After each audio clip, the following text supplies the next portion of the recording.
4500 سال پرانے پیرامڈز میں آخر ایسا کیا تھا جن کو دیکھنے کے لیے ماہرین نے اندر کیمرہ بھیجا۔ ایک جگہ پر آ کر آخر روبوٹک کیمرہ بھی رک گیا کیونکہ اس کے سامنے ایک پتھر کا سلیب تھا۔ ماہرین کا ماننا تھا کہ اس پتھر کے پیچھے کوئی ایسا راز ضرور چھپا ہے جو 4500 سالوں سے دفن ہے۔ یہ راز ماہرین کو ہر حال میں جاننا تھا۔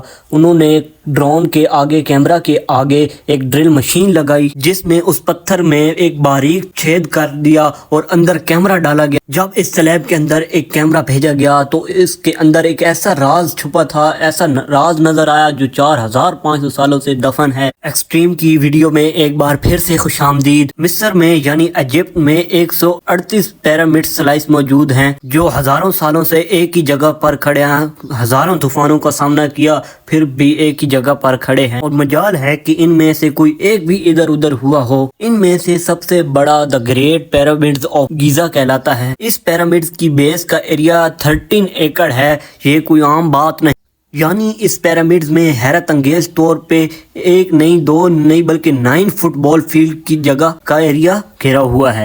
ماہرین کے مطابق اس پیرامڈ میں 23 لاکھ بڑے بڑے پتھروں کا استعمال ہوا، جن میں سے کئی پتھروں کا وزن تو 50 ٹن بھی تھا، اور اگر اس پیرامڈز کے ٹوٹل وزن کا حساب لگایا جائے تو اس کا ٹوٹل وزن 60 لاکھ ٹن ہے، جو کہ 12 برج خلیفہ کے مطابق ہے۔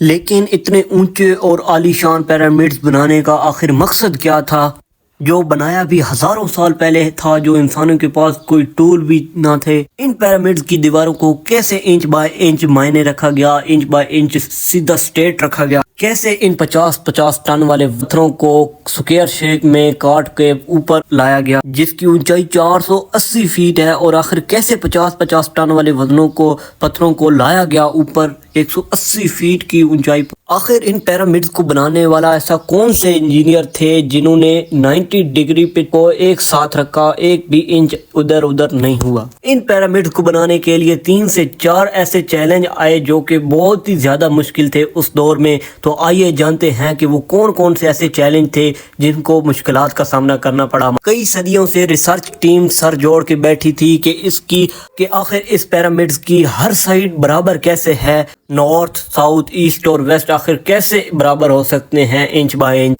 کئی ریسرچر کا ماننا ہے کہ اس ٹائم ایک ایسی زمین تلاش کی ہوگی جو ہزاروں ٹن پتھروں کا وزن بھی جھیل سکے۔ چیلنج نمبر 2، اگلا چیلنج تھا اس زمین کو برابر کرنا، اس زمین کو ایک جیسا کرنا تاکہ اس پہ پیرامڈز کو کھڑا کیا جائے۔ جس زمین پر ان پیرامڈز کو بننا تھا ان کا وزن، اس زمین کا لیول تھوڑا سا بھی ادھر ادھر آؤٹ ہوا تو 3 لاکھ وزنی ٹن کا پیرامڈز تباہ ہو سکتا تھا۔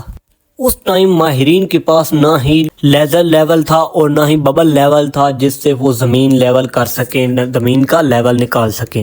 ایکسپرٹ کا ماننا ہے کہ پتھروں میں ایک جیسا سوراخ کر کے پانی ڈالا گیا ہوگا جس سے ان کا لیول پتہ چل سکے، اور پھر ایک سائیڈ کے پانی کے لیول کو دوسرے سائیڈ کے پانی کے لیول کے مطابق میچ کیا ہوگا اور پھر لیول نکالا ہوگا۔ جو جگہ زمین کے لیول سے میچ نہیں کر رہی ہوگی اس کو چھینی اور ہتھوڑوں سے چھینٹ کر توڑا جائے گا، برابر کیا جائے گا۔ چیلنج نمبر 3، اب پیرامڈز کا ہر ایک حصہ سب سیٹ تھا، اب بس باری تھی، اب بس ان کو بڑے بڑے پتھر ریکوائرڈ تھے۔ بڑے بڑے پتھر کہاں سے لائیں، یہ ان کی سب سے بڑی مشکلات کا حصہ تھا۔ لیکن یہ پتھر کاٹنے کے لیے نہ ہی ان کے پاس گرائنڈر تھے اور نہ ہی جیک ہیمنز، لیکن پھر بھی انہوں نے 50 ٹن وزنی پتھروں کو کاٹا بھی اور شیپ میں لایا بھی۔